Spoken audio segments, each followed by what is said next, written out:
Hi little chess champs. Today we will talk about the situation where neither player has enough pieces to win. When this happens, the game ends in a draw. Let's explore why. Not enough material to win. Sometimes there are not enough pieces left in the board to deliver a checkmate. In these cases, the game is declared as a draw because checkmate is impossible. So, when the situation where there is not enough material, so only king left, right?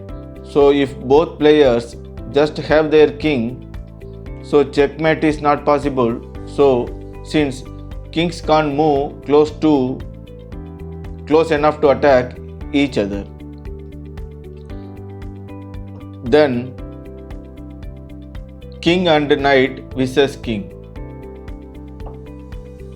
So a king and a lone knight cannot deliver checkmate. King and bishop cannot deliver checkmate. So why these rules matter? Recognizing these scenarios saves time. You know the game cannot be won. Understanding this rule help you plan better during the endgame.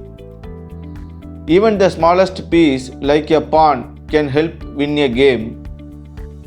But without pawn, some endings are impossible to finish with a checkmate. Not enough material means no winner. But that's okay, it's part of the game. Understanding this situation will make you smarter player. Happy learning, little chess champs.